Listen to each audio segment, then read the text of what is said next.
திருச்சிற்றம்பலம். சிவசிவ அன்பர்களே, கடந்த பதிவுகளெல்லாம் இறைவன் திருவிடுப் பெருமையை நமக்கு உணர்த்தி அருளிய காரைக்கால் அம்மையார் இன்று நாம் சிந்திக்க உள்ள அற்புத திருவந்தாதியின் பாடல் 82 இறைவன் திருச்சடை பெருமையை நமக்கு உணர்த்த வரும் பாங்கினை நாம் காணலாம். இப்போது பாடல் 82 பாருங்கள். சார்ந்தார்க்கு பொற்கொழுந்தே ஒத்திலங்கி சாராது பேர்ந்தோர்க்கு தீக்கொழுந்தின் பெற்றியதாம் தேர்ந்து உணரில் தாழ் சுடரோன் செங்கதிரும் சாயும் தளல்வண்ணன் வீழ்சடையே என்றுரைக்கும் மின்.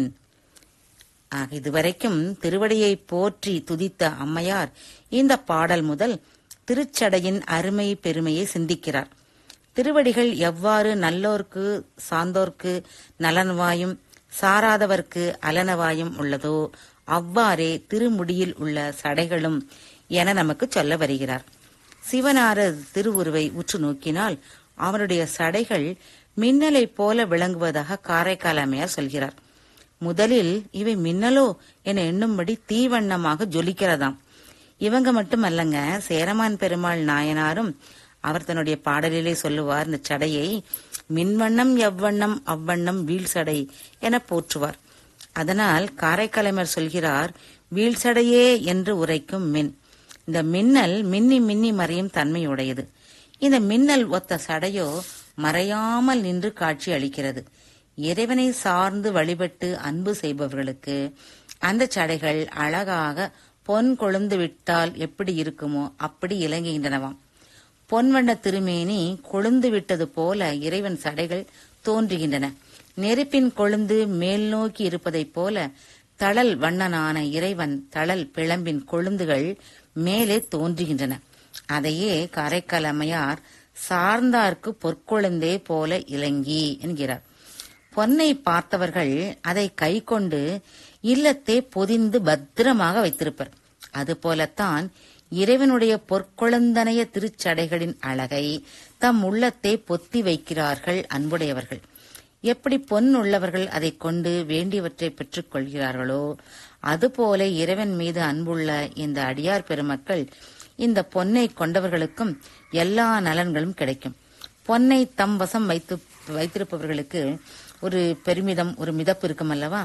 அதுபோலத்தான் இந்த தான் உள்ளத்திலே இறுகிய பொன்னை வைத்திருப்பவர்களுக்கும் அந்த இறைவனாகிய பொன்னை வைத்திருப்பவர்களுக்கும் ஒரு பெருமித உணர்வு இருக்கும். அந்த பெருமிதத்தைத்தான் காரைக்கால் அம்மையார் ஏற்கனவே பாடிய பாடல் 79 சிந்தையார்க்கு உள்ள செருக்கு என்றார்.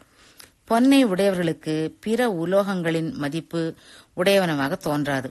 அவ்வாறே பொன்னார் மேனியனை உள்ளத்திலே வைத்திருப்பவர்களுக்கு மற்ற தெய்வங்கள் எவ்வளவு சிறந்தவர்களாக இருந்தாலும் அவர்களிடம் மனம் பற்றாது. என்றும் இரவாத அந்த மெய்ப்பொருள் முன் மற்றவையெல்லாம் மதிப்பற்றனவாக அழிவுடையவனவாகவே தோன்றும்.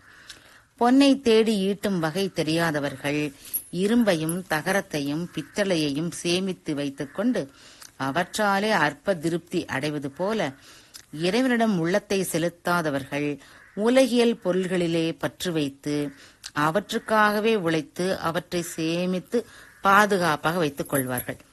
இறைவனை சாராது நிற்பவர்களுக்கு இறைவனின் திருச்சடைகள் எப்படி இருக்குதுன்னா தீயை போல தோன்றுமோ.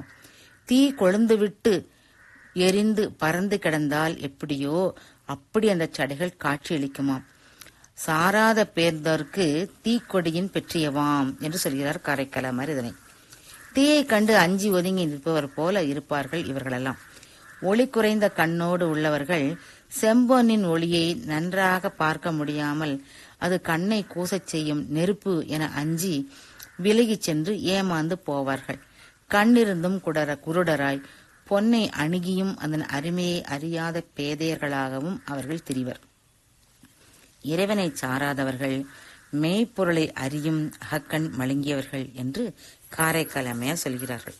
கடைசி அடியில நயமாக சொல்லுவார், நன்கு நாம் ஆராய்ந்து பார்த்தால் மாலை காலத்திலே மேற்கு திசையிலே இறங்குகின்ற அந்த சிவந்த கதிர்களை தோற்கடிக்க செய்யும் வகையிலே உள்ளதுதான் நம் சிவபெருமானது சடைமுடி. அப்படி செஞ்சடையானது மின்னலை போல விளங்குவதாக நயமாக சொல்லும் அழகை நாம் ரசித்து மகிழலாமா?